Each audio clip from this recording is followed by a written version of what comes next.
Well, thank you, Mark, and good morning and welcome to Freedom23. It is a delight to have you all here.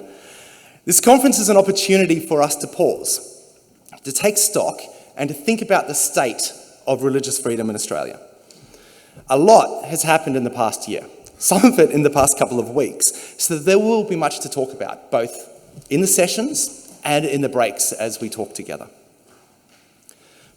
Many of you here are familiar with Freedom for Faith and what we do, but some will not be. So indulge me for a second as I explain who we are and how we operate, as we also set the scene for us today. Now, I forgot that I don't have clickers for the slide. So next slide, please. Freedom for Faith is a Christian legal think tank that exists to see religious freedom for everybody protected and promoted in Australia. Now, as a graduate of Moore College, I can't help but see a text and try to exegete it. So, what does this passage say? What does this say? First of all, we are Christian. Our board is made up of committed Christians, Anglican, Catholic, ACC, Presbyterian, and many other churches. And our board of reference represents 5 major denominations: the Australian Baptist Ministries, Seventh-day Adventist Church of Australia, the Presbyterian Church of Australia, the Sydney Anglican Diocese, and the Australian Christian Churches. And I will introduce our board and our board of reference in a little while, but we are Christian. Jesus is at the heart of everything that we do. But for that very reason, we do not only work with Christians, and we do not only advocate for Christians. And this is due to the second point of our purpose. We are about religious freedom. And religious freedom, for one, means religious freedom for all. As with all freedoms, religious freedom gets eaten up at the edges first. So if we say it's okay to silence one religious minority, because we never agreed with them anyway, we open the floodgates. So if we allow a council to ban the building of a mosque, the next building they will ban is a church.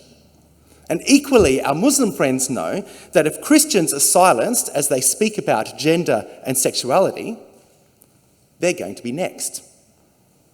So, if for no better reason than pure pragmatics, religious freedom is a multi-faith issue. But there is a better reason than pure pragmatics, because we are talking about the most important questions in the universe. Who is God? How do we know him? How do we follow him? And the only way that people can come to the truth is if we have freedom to proclaim, to debate, to disagree. The first time I met a significant Muslim leader, he said to me, looked me straight down the barrel and said, "You will never convince me that Jesus is God, and I will never convince you that he's not.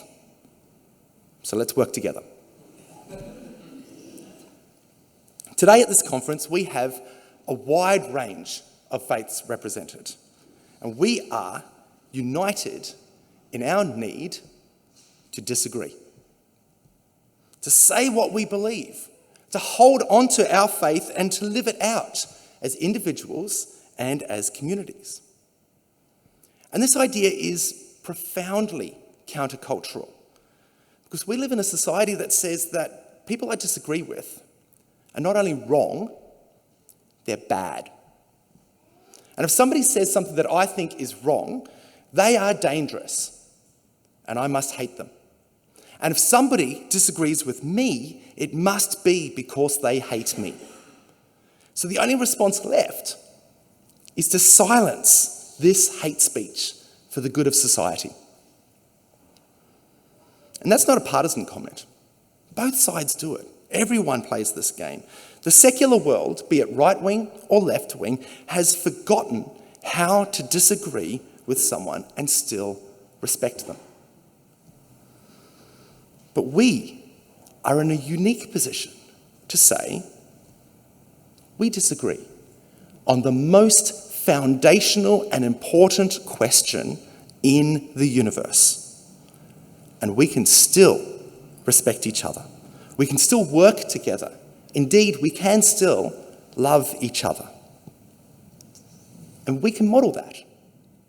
But it requires religious freedom. Which brings me to the third bit of our purpose statement. We are a legal think tank. Our board is made up of some of the most eminent lawyers and thinkers in religious freedom in Australia.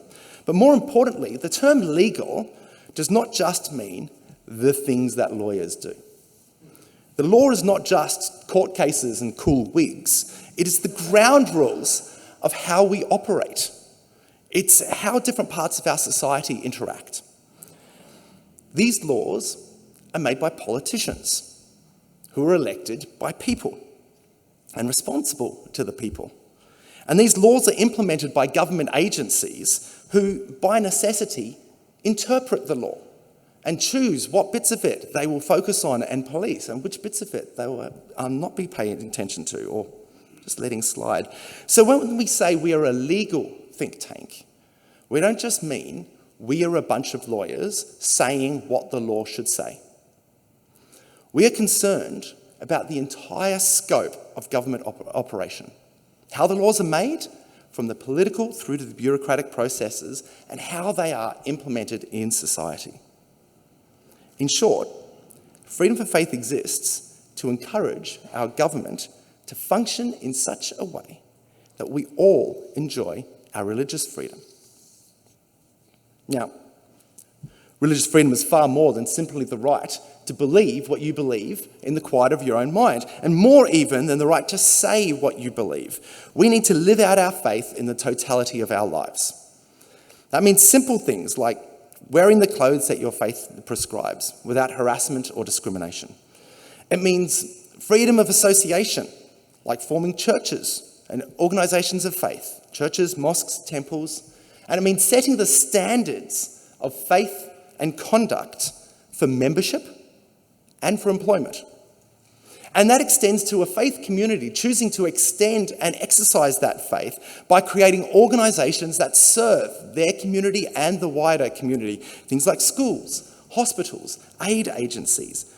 And those organisations continuing to serve the community as expressions of faith, not as mechanical service providers, and holding on to the faith that energises them.